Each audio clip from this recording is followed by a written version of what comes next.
authority and the accounting officers, the offices, interface. It's not like the other one can work without this other one, because this one is in terms of the policies, the mandates and all. And then the accounting officer must be able, with his team, to implement what this one says. So that interface must always be there. So sometimes the interface is not because there is not necessarily an interface. We differ on how it should be done. All right, Doc. A very direct question to you. Is Minister Mkunu corrupt? I'm not aware. I would not make that determination. Maybe it will be part of the report that we'll do as the ad hoc committee.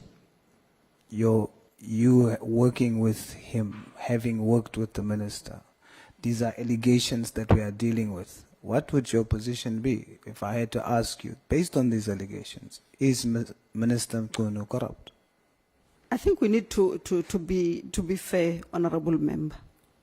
You have to get all the sides and have all the information and have all the evidence and then come to a conclusion. So actually, I was saying, Chair, I'm the only woman who's appearing before the committee. I'm not sure if other women are still coming.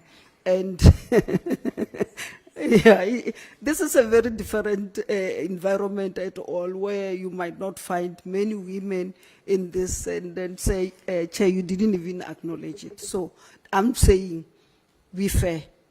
Listen to all we are saying. I think there's still others coming. And then get all the evidence and then do the determination. Yes, Doc, you are one of the sources of that evidence, and hence you represent a witness, you present evidence, and we're interrogating the evidence. And so in an attempt to get to a conclusion, I'm asking the question, I'm probing the question based on the allegation, you see. So you are assisting in me compiling that. But I would take it you saying that you can't say whether he's corrupt or not.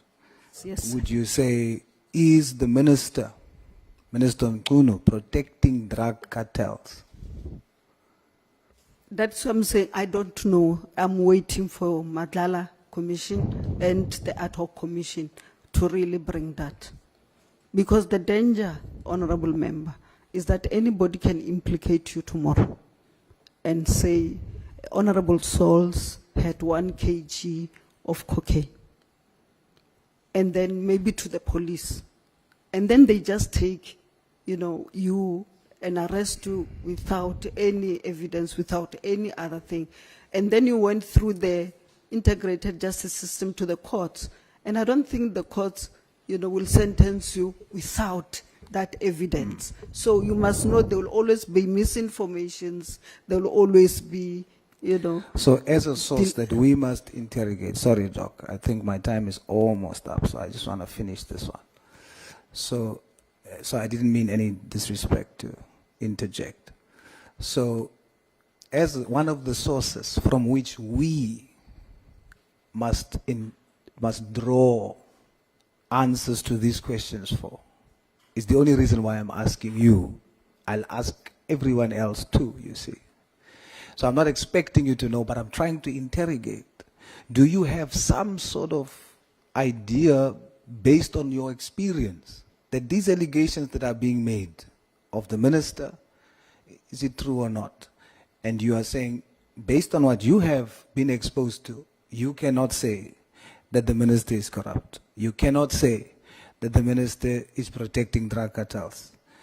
Is that your same position when I have to ask you, is General Sibia corrupt?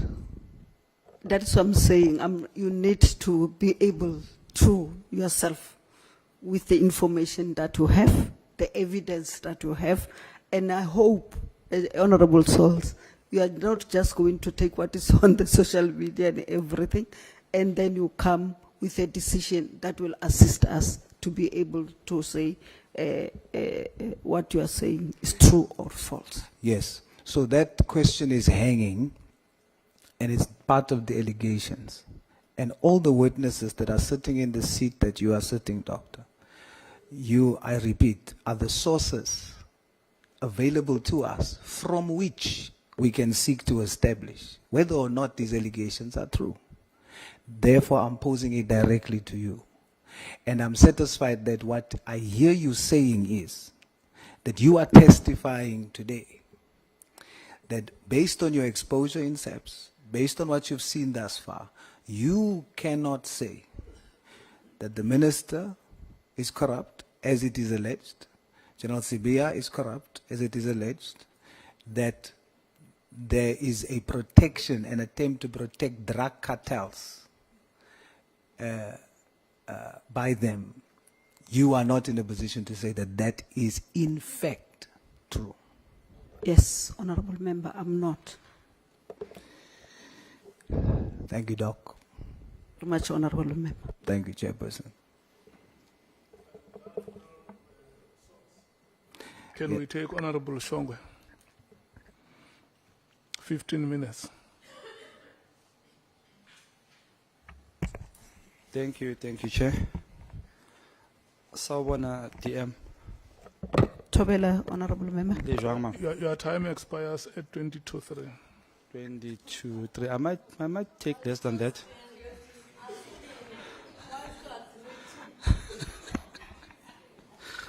Hey, impiyami no share your pelak dad.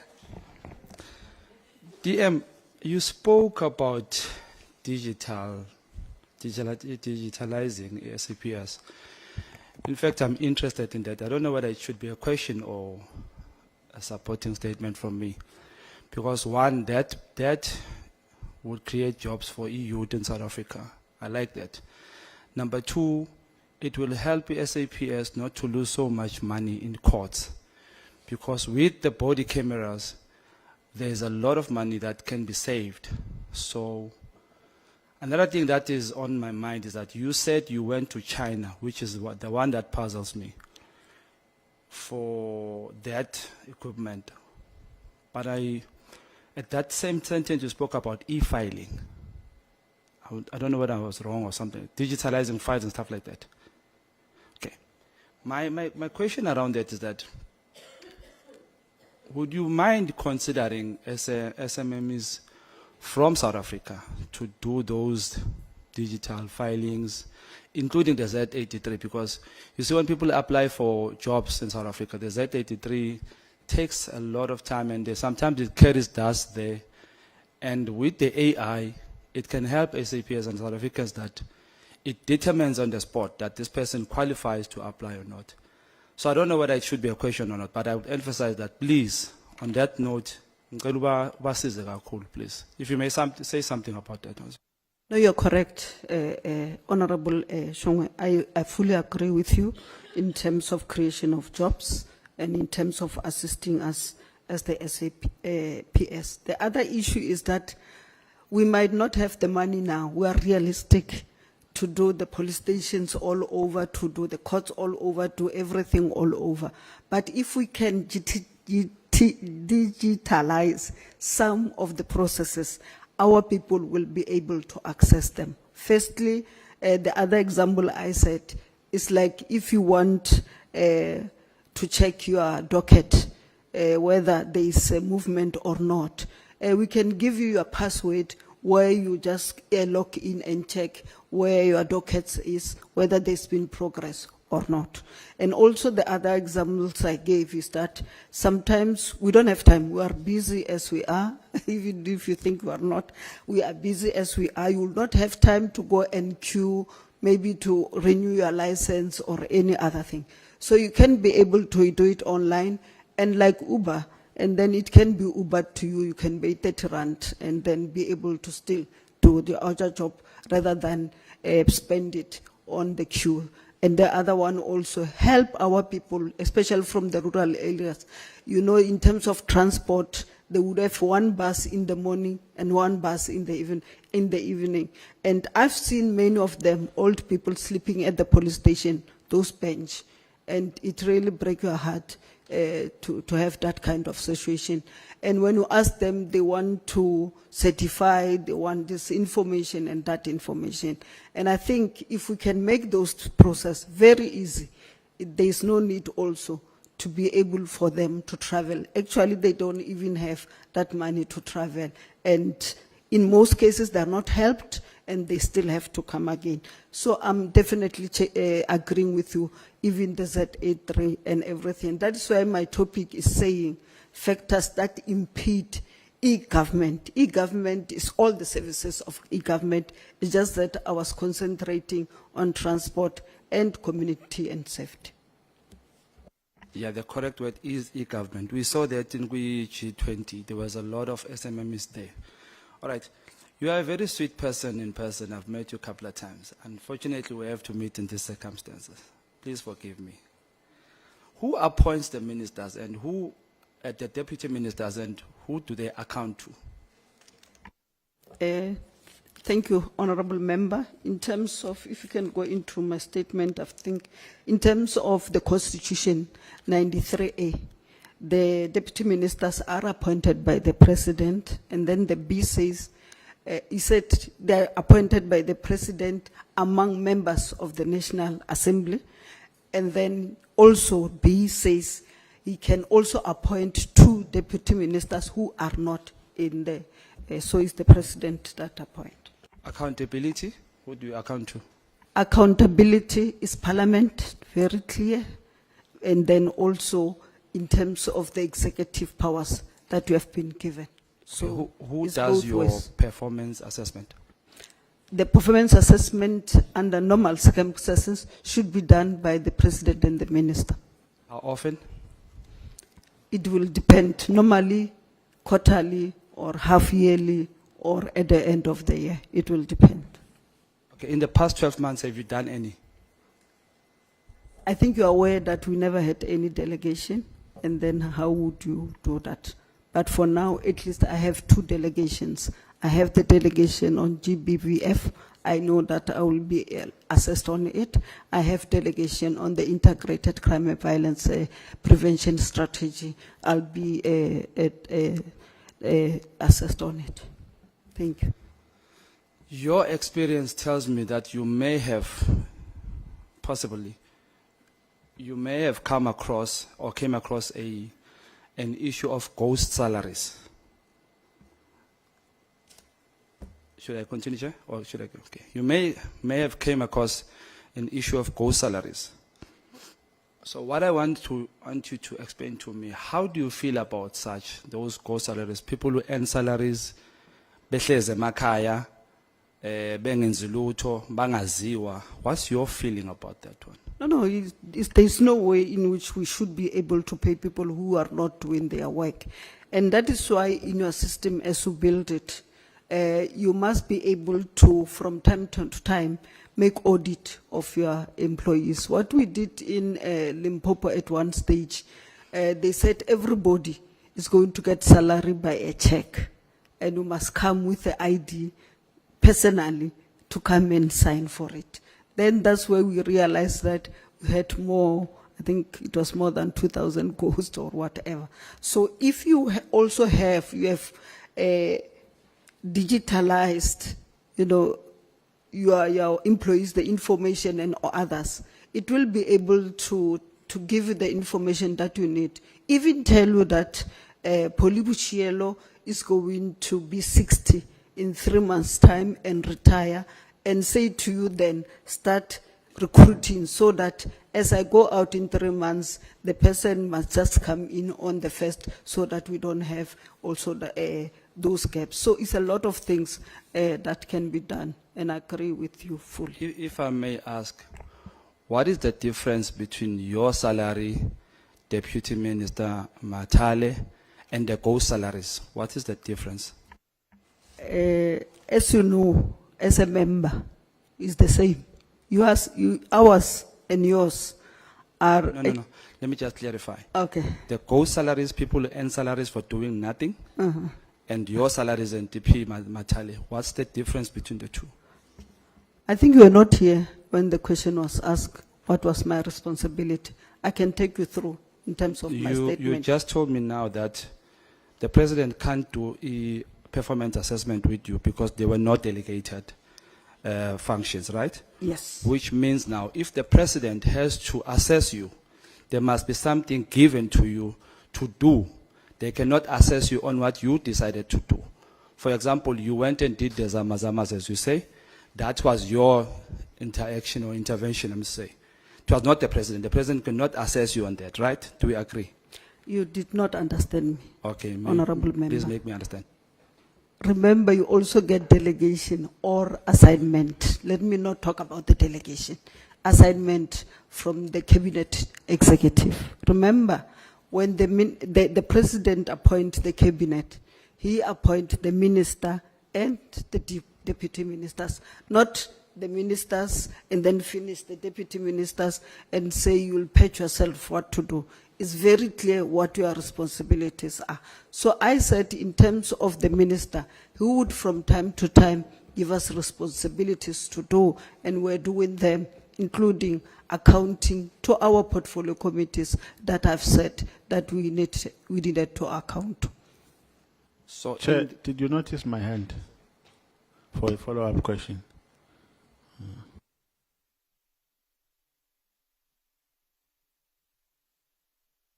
Can I come in? No. Let's allow Honorable Shonga I think he wants to respect to me, Chair. conclude his time. Just write your questions down yourself, and Honorable Matthijs, you'll come in when he's done.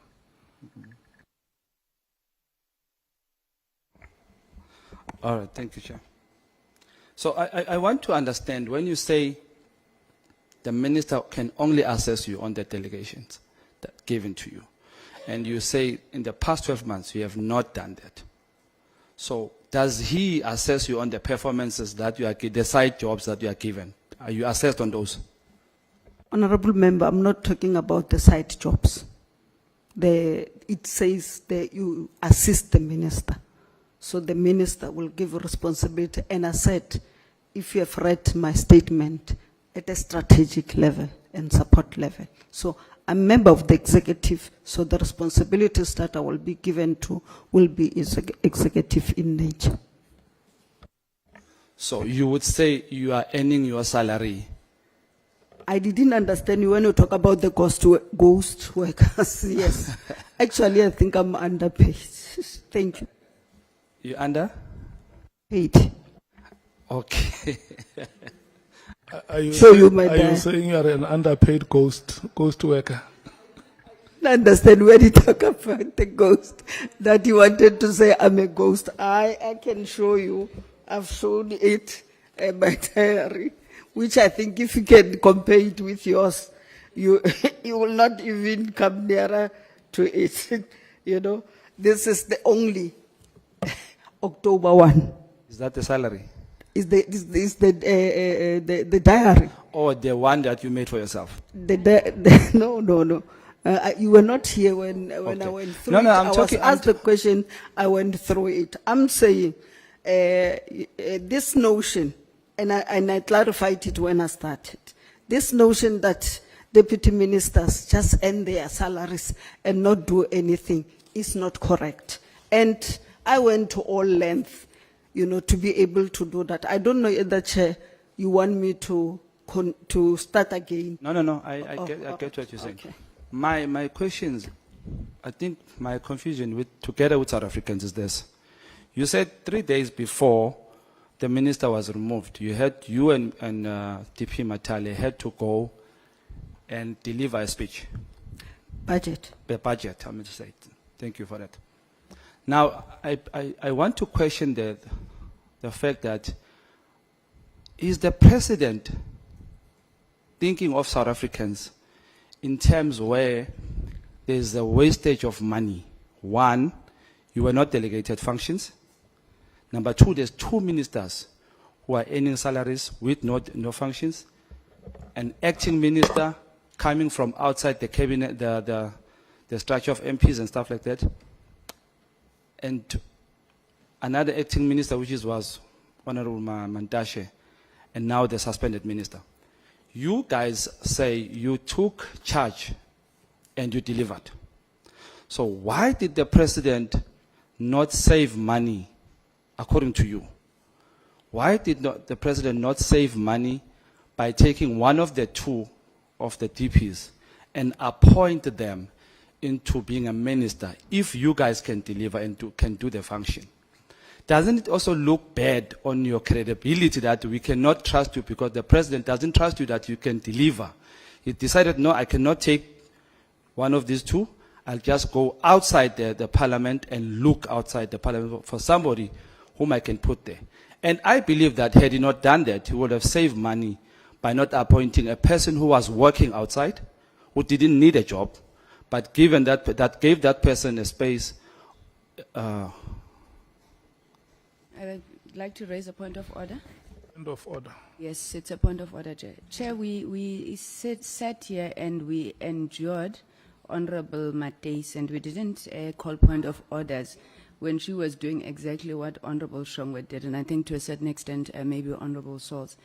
It is not fair to the witness that we expect the witness to account for the thoughts of other people.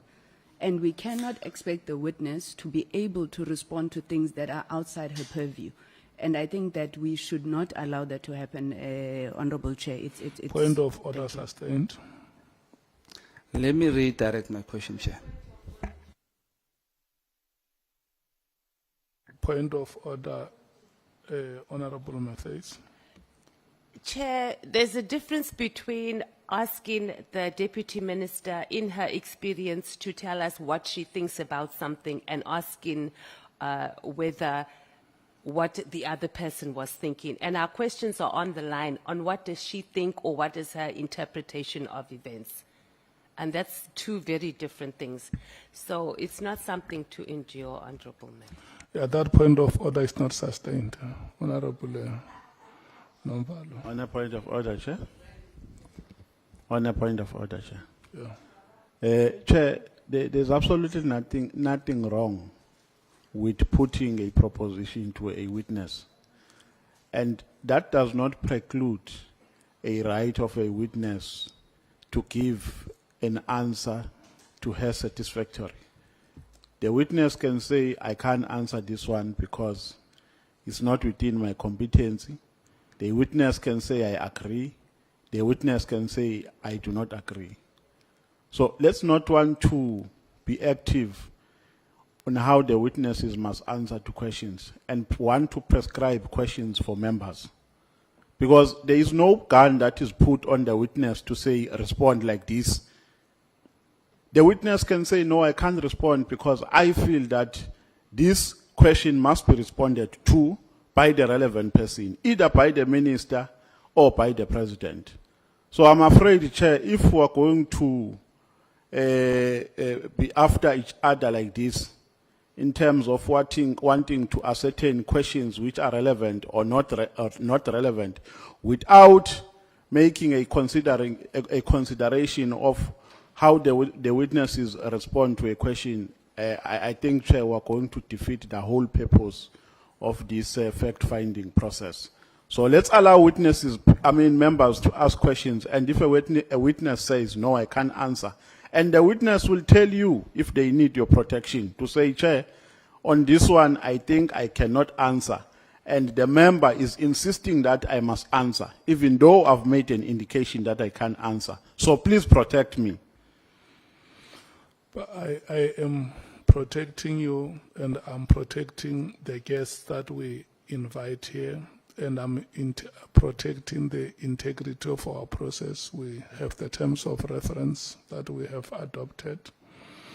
And furthermore, we must be consistent ourselves as honorable members. It is not kind when a member asks a question and then you expect the witness to say, no, I will not answer to this question.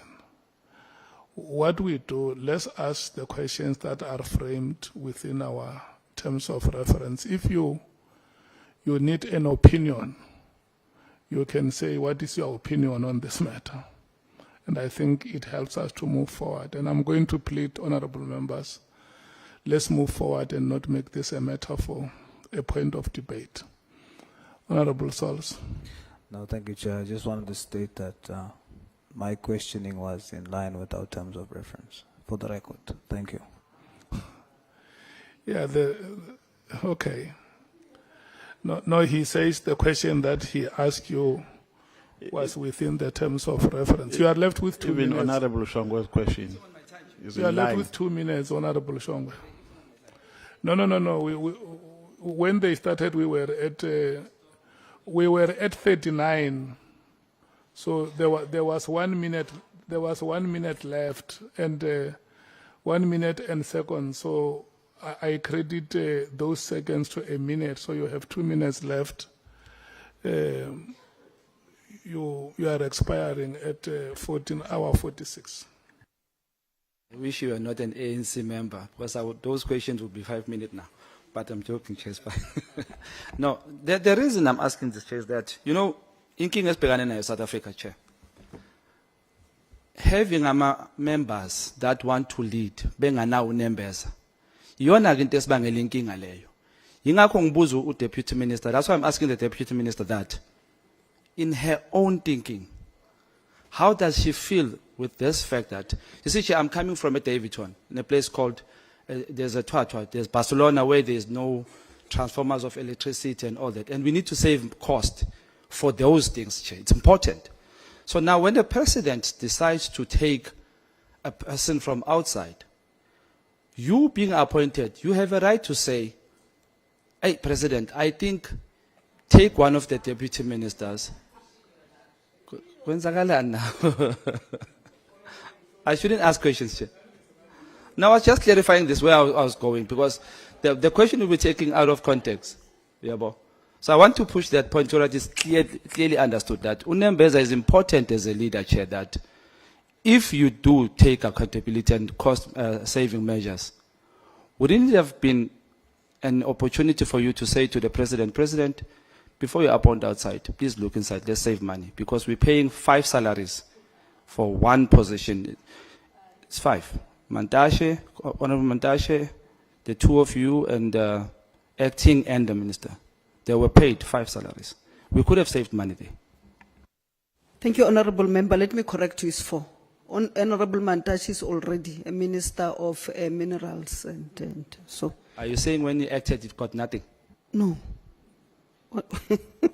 And then, one, remember the President appoints ministers, doesn't ask you whether you appoint me and not.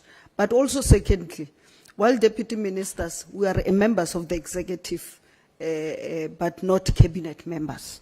The time of the honourable member is up. Honourable Matthews, you DP. wanted to ask your follow-up question. you. What is your follow-up question? I'm even scared Thank you to so ask much, now Honourable because Shongwe. we're not sustaining anything with me, Chair. Just quickly, it was just on clarity, Dr. DM.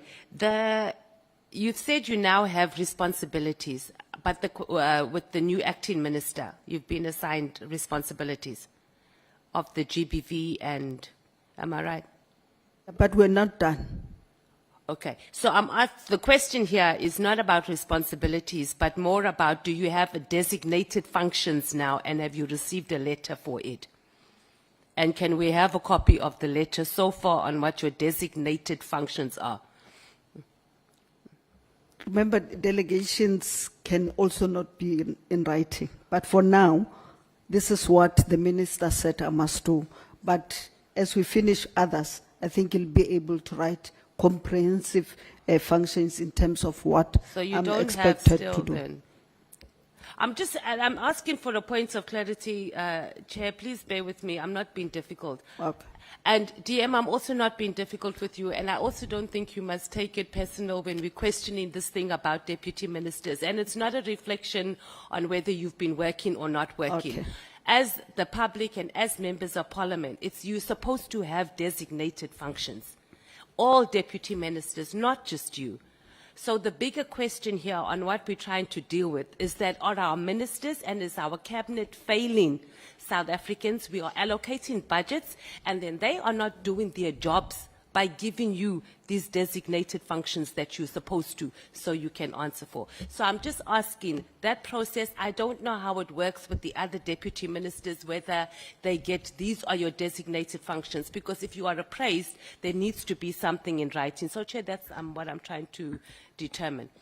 That's what I'm saying, not yet in right. We'll be finishing it because we're preparing to come here to. So the to this. so the acting minister's been running around in China instead of also sorting out, or Yes. wherever he Okay, is, can instead we of take, sorting Yeah, out. but also Thank to you. say Honorable, other deputy ministers have. The time for their follow-up delegation. is over. Can we take Honorable Nomvalo, your follow-up? Yeah, no, my follow-up is almost, I'm being interrupted, Chair. Maybe the EFF is attacking me, Chair. Can I be protected?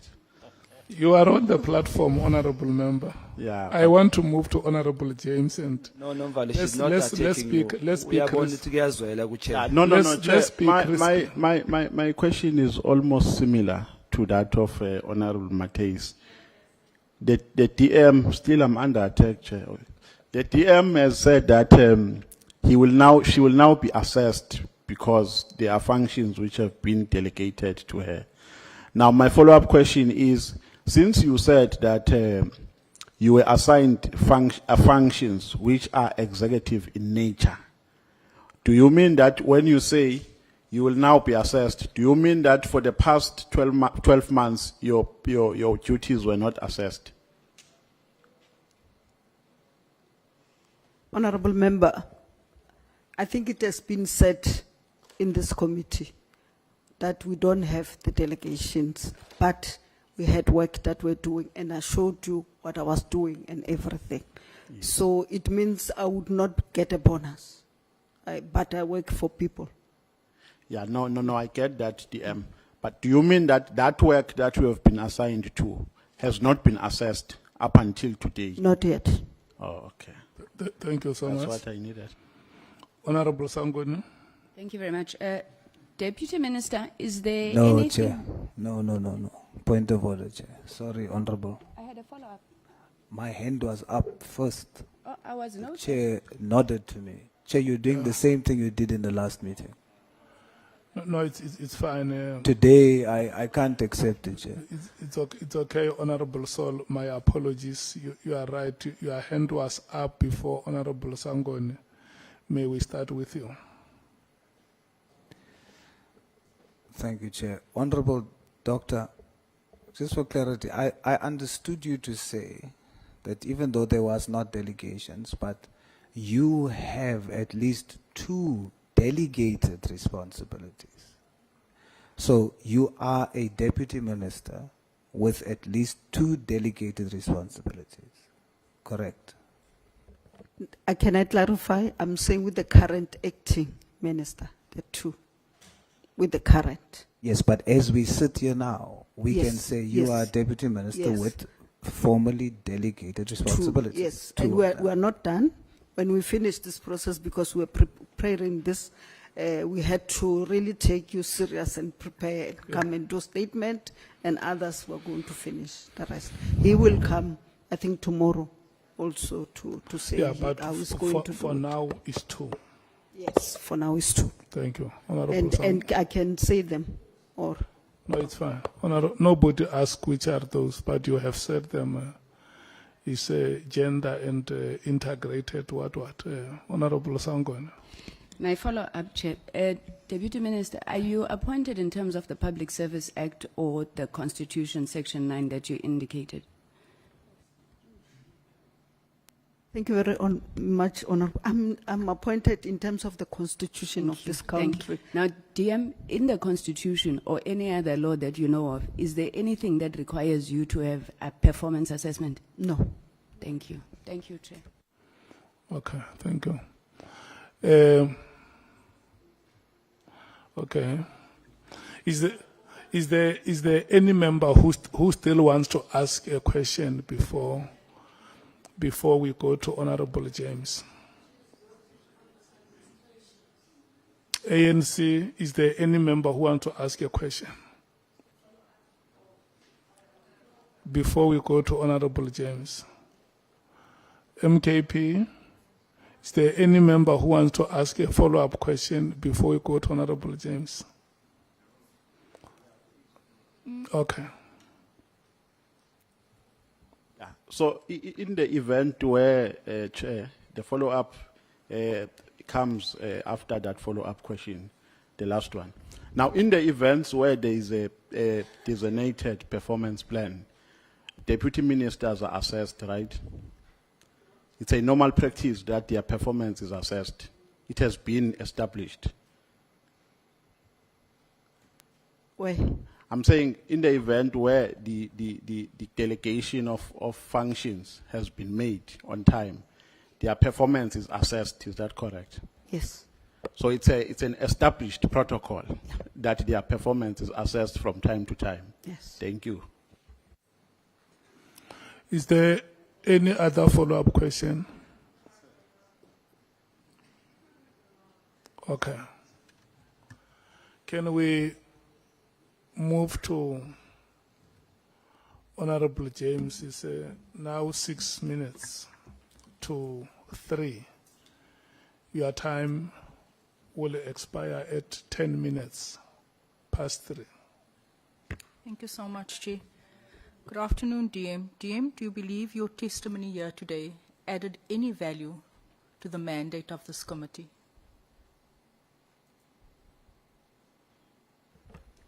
Good afternoon, Honorable James. Surely, yes, you have. It's just that we are not going through the annexures that are here and all other things. Yeah, I think it has added value. Do you think your testimony adds value towards you sort of justifying that you are keeping busy, or it adds value towards South Africans actually getting to the bottom of this?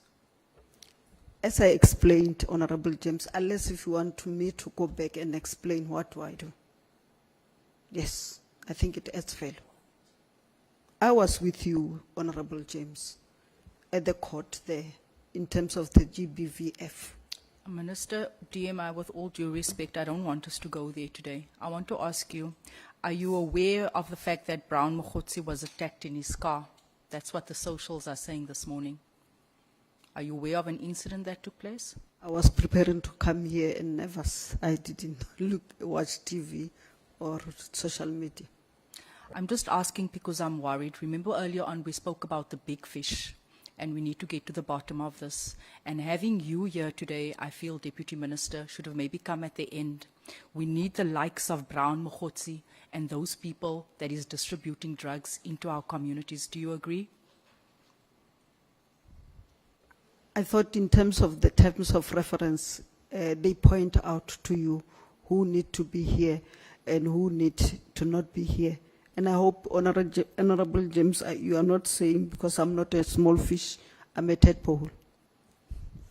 No, I'm not saying anything. This is actually a very serious matter because you know what, sitting here, hailing from a community, just this weekend,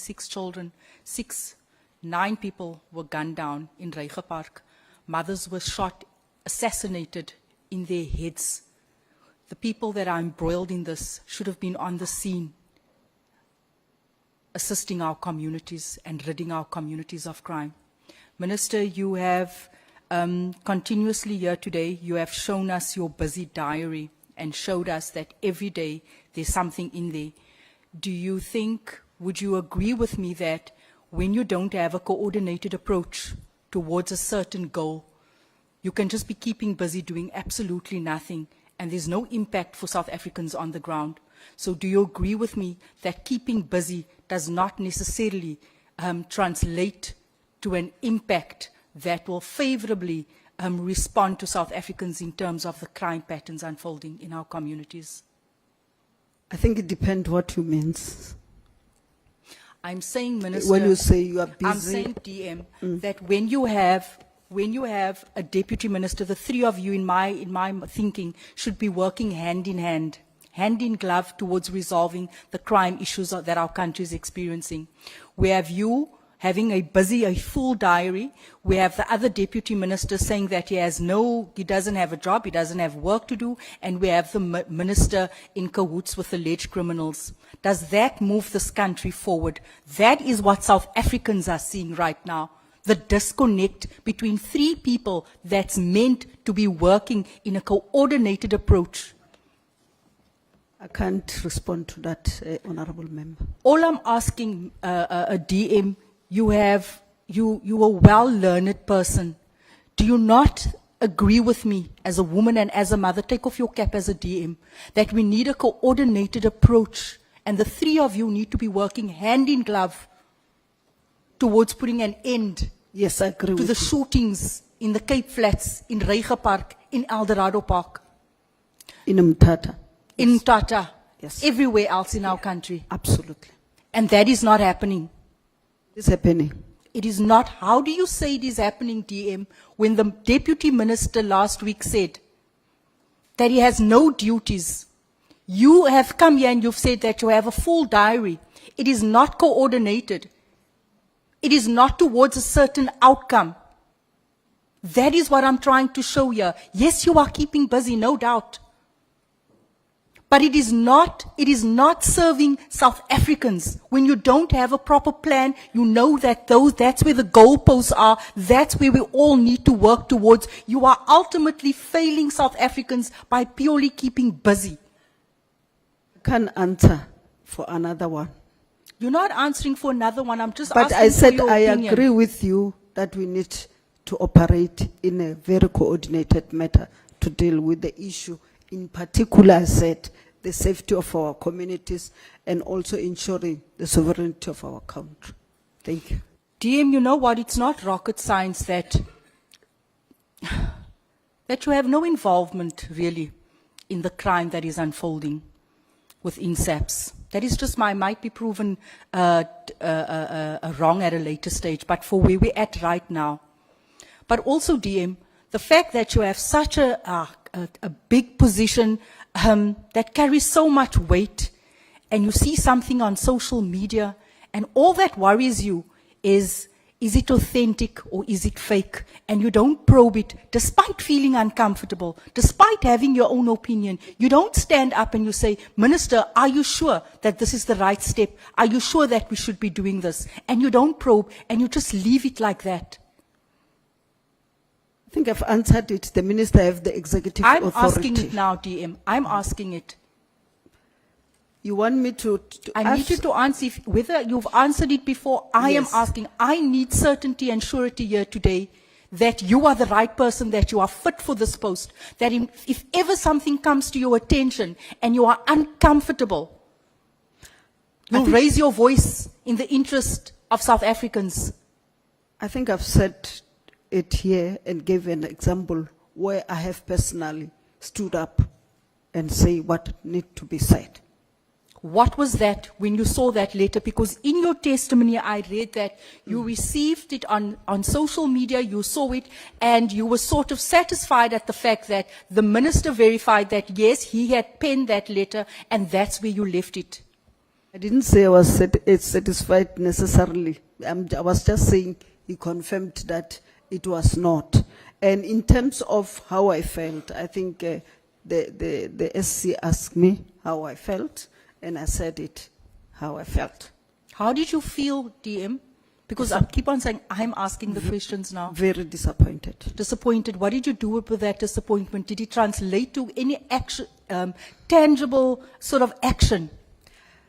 The issue here, Honorable James, is that the letter was already out. I said it here in the statement, and I'm under oath. I'm talking about the statement that I took oath of. I said by that time, where I could have, and I said it, I could have made an input, and the letter could have been different. But the mere fact that that letter was already out, you know, what was I supposed to do? No, DM, you cannot just fold your hands and say, what was I supposed to do? I'm not folding my hands. I'm busy. It is disappointing to hear that, but I'm going to leave it at that. I seriously don't think that we should have called you at this stage. I don't have any more questions. I'm not going to waste time here today. Thank you. Thank you very much. Thank you. Honorable Tlhapa. Your time expires at 20 minutes past 3. Thank you, Chairperson. I won't take so much time. Good day, Deputy Minister. A lot of questions have been answered and asked, so I'll be jumping through my questions, so pardon me if it doesn't always come in a uniform way. Deputy Minister, you mentioned that the letter that was circulating was fake. And You said the minister called you to explain that it wasn't fake, and you did try to explain this, and I did hear you. I just want to ask two parts of a question here. Why did you think it was fake? What brought you to that conclusion that it was most probably fake? And I really need to get more clarity on why did the minister think that you thought it was fake? Because he called you and had to clarify that specific issue with you. And I would just try to understand the reasonings that you might have for him phoning you out of the blue after not consulting you to actually give the directive in the first place. Why would he feel it necessary to phone you? On your first question, you were saying why the letter was Why fake. did you feel it was Because fake? it What was led you never to that? discussed with us, with me as a deputy minister, and involved the department that I'm deputy minister. And, then I thought it was just like all these fake things going on, misinformation things going on and everything. So that's why I thought it cannot. The second one, the reason why, I think the minister was here. He explained to this committee why he had to take that decision, and then I was listening very carefully as you were explaining to him, or probing why did he take such a decision on the 31st and then all others. So why he phoned me out of the blue, I think because of how we work, we will normally consult each other. And I think for sure he thought, why are we not asking about the letter? And then maybe that's why he phoned to say, no, it's not a fake. It's me, I've written that letter. So just to clarify, Deputy Minister, you're saying it was important enough for him to consult you that it was fake or not fake, but it was not important enough to consult you to actually execute the decision to send out the letter. Is that what you are saying? I can't say on his behalf, but I'm just saying from me how I felt about it. No problem. Thank you, Deputy Minister. I do take note of the inputs that you've already given on this matter, and you did express that you were very disappointed. And I have to say this because it catches me. You say in your statement that the gap created a lack of reasonable and adequate consultation, and it gave an opportunity for the controversy to erupt. And then you say, well, I would ask that, are you saying Minister Mchunu is directly responsible for the mess we find ourselves in? And I ask this specifically because you must understand, Deputy Minister, this controversy has created a situation where it has brought our portfolios, various portfolios, almost to a snail's pace. And it's taxpayers' money is being spent to fund this whole thing. And so that's why I ask you your opinion on this matter. Do you link Minister Mchunu directly to this mess, as what it alludes to in your statement? Thank you very much, Honorable Member. I don't think the letter is a mess, but I think your formation as the ad hoc committee and going through your TOR is because of that letter. Deputy Minister, you spoke about the police, the minister acting alone, and he departed from all protocols for dealing with structures created by the IMC. You were not sure if the IMC was receiving reports. I think it's in paragraph 33 of your statement, if I'm correct. Who were the IMCs at the point of disbandment? Who was part of the IMC? And if there were none, who was he meant to consult then, in your view? As I said, before this committee, the former minister, Minister Bekitele, said there was IMC. And then Minister Mchunu came here and said there was no IMC.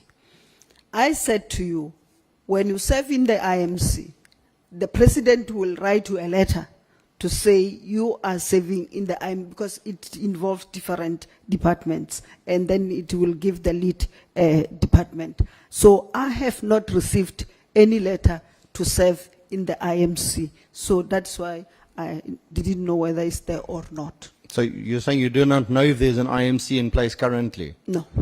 So who was he meant to consult if you at this point in time still don't know if there's an IMC in place? remember this, the IMC that we're talking about consists of the ministers. Yes. And then they say the PKTT then report to the minister, it's chaired by the Minister of Police, and then they report to the IMC. And I think there's a reason why they don't report to anybody but the IMC, because maybe of the sensitivity of issues they are dealing with. So there was an IMC in place, Deputy Minister. On the 31st of December, up until that point, was there an IMC in place that the minister said- could go to? I'm not hearing you. I said, I don't know, because if I was a member, I would have been given a letter, so I don't know. So, Deputy Minister, from December up until now, and we're in November, considering that all of these allegations have been brought to light, it's been televised, it's in the Madlanka Commission, have you not found an opportunity to go find out if an IMC then in fact exists? I did, and I did not get any satisfactory answer.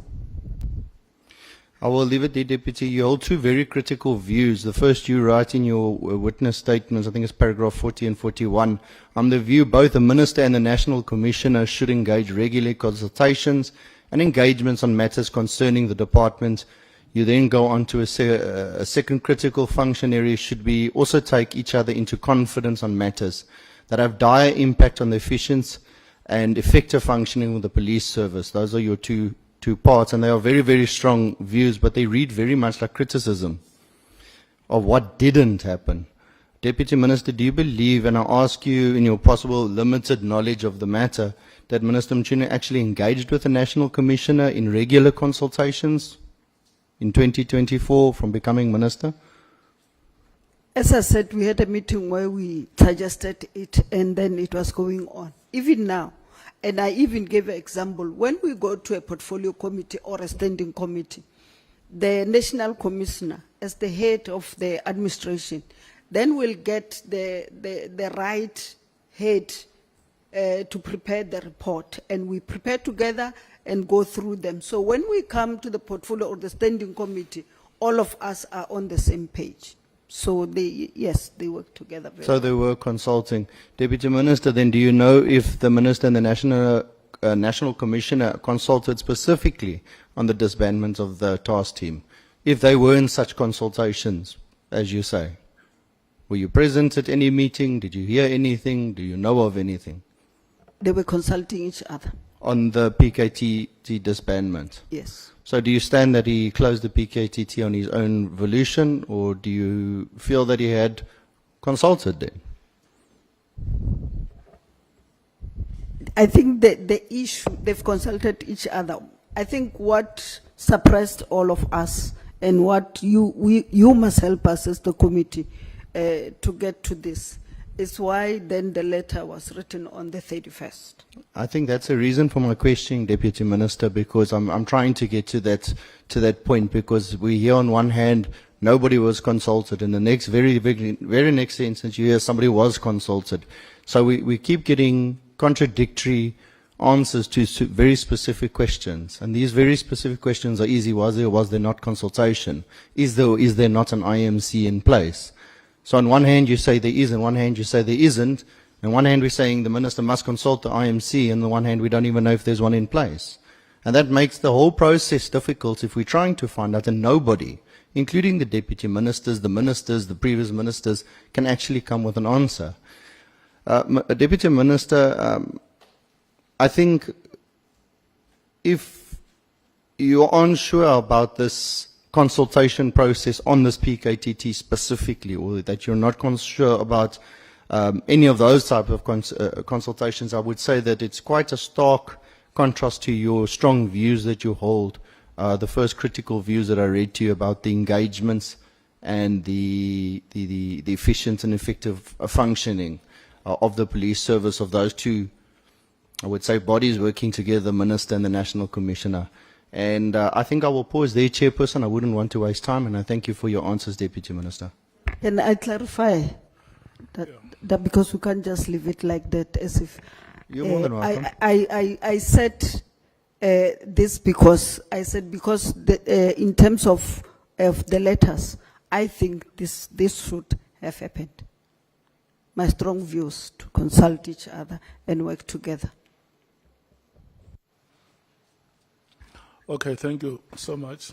We are going to break for 15 minutes. We come back at past. When we come back, it's Honorable Sangoni, Honorable Skosana, Honorable Cameron, and the last is Honorable Mwango, in that order. Thank you so much. 20 minutes each. Thank you.